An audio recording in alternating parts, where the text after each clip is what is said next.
আসসালামু আলাইকুম, আমি রিমন আহমেদ। তো আজকের ক্লাস হচ্ছে আমাদের তৃতীয় অধ্যায় চার প্রক্রিয়া সম্পর্কিত সমস্যাবলী এর অনুশীলনী 6, 7 এবং 8। ঠিক আছে, এখন 6 নাম্বারটা যদি আমি একটু করি, তা আমি একটু পরে পরে করি। ঠিক আছে, একদম ইজি, আপনার জাস্ট ক্লাসটি করবেন। তারিখ তারিক, জসিম এবং হালিম একটি ফলের দোকানে গেল।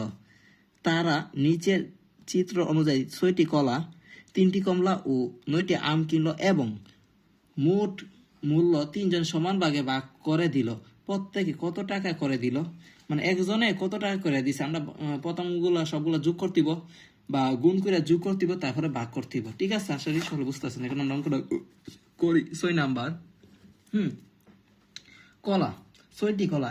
এখানে কিন্তু মূল্য দেওয়া আছে। হ্যাঁ, একটি কলার মূল্য 10 টাকা, একটি কমলা মূল্য আছে আপনার 12 টাকা এবং একটি আমের মূল্য আছে 25 টাকা। এখন আমরা নির্ণয় করি। এখানে 6টি কলা বলছে। একটি কলার দাম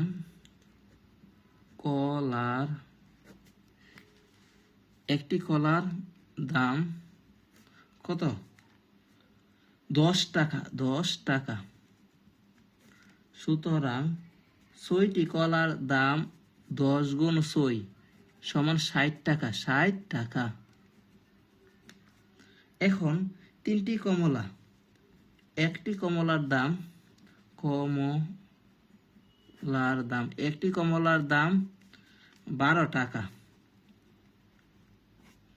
সুতরাং 3টি কমলার দাম 3 12 36, 3 12 36, 36 টাকা। তারপরে আবার আছে আপনার 9টি আম। তাহলে একটি আমের দাম 25 টাকা। একটি আমের দাম 25 টাকা। সুতরাং 9টি আমের দাম 25 গুণ 9। 25 গুণ 9। তো 25 গুণ 9 দিলে আমরা কত পাই? 225 টাকা। 225 টাকা। এখন তাহলে মোট কত টাকা খরচ হয়েছে? মোট খরচ সবগুলা যোগ করে ফেলবো। 60, 36 এবং 225 টাকা। সরি, এখানে 60 যোগ 36 যোগ 225, 321 টাকা।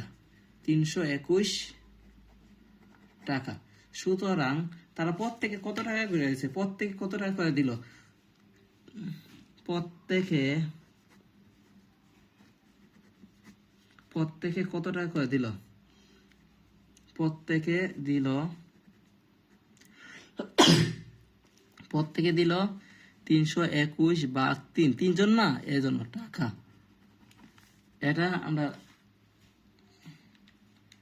160 টাকা। 160 টাকা এটা ভাগ দিয়ে দিছি আমরা।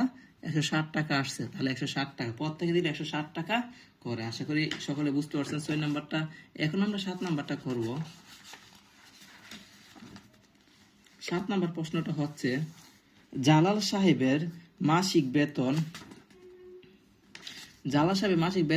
8,765 টাকা। প্রতি মাসে তিনি 3225 টাকা বাড়ি ভাড়া এবং 4850 টাকা অন্যান্য জিনিস ক্রয়ে খরচ করেন। অবশিষ্ট টাকা তিনি ব্যাংকে জমা রাখেন। তিনি 8 মাসে কত টাকা জমা রাখেন? এখন আমরা নির্ণয় করব।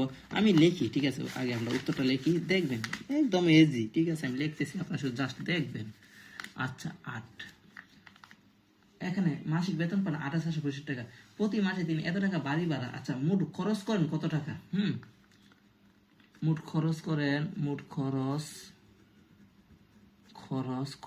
কত টাকা? এটা আমরা নেই 3225, তারপর 4850 টাকা।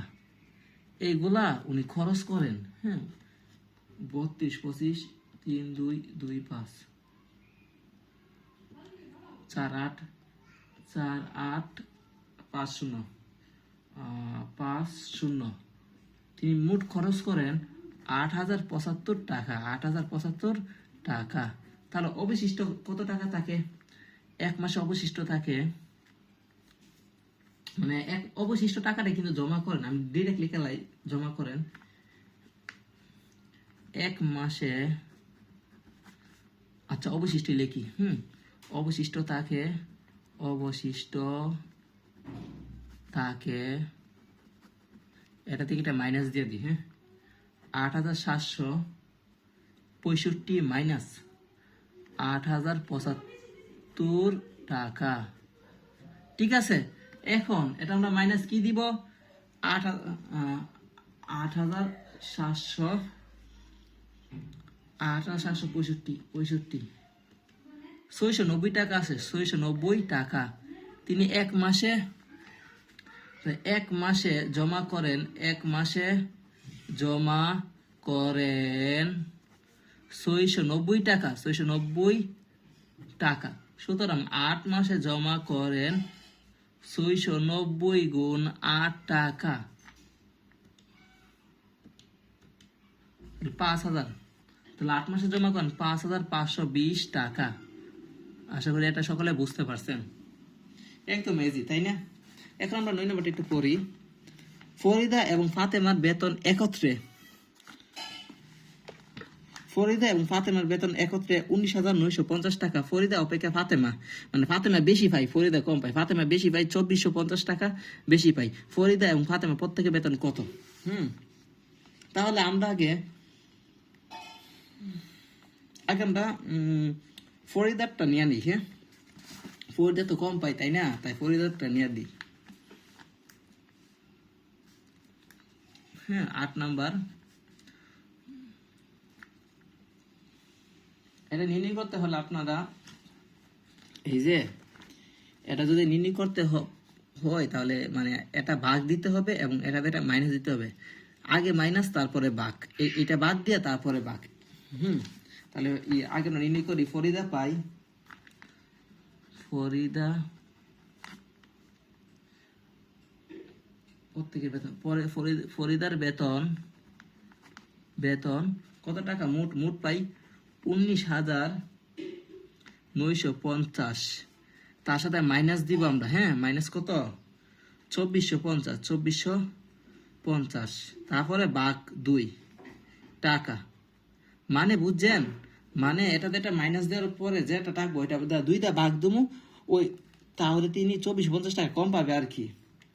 19,950 মাইনাস 2,450 সমান ভাগ 2। উনি পাবেন 8,750 টাকা।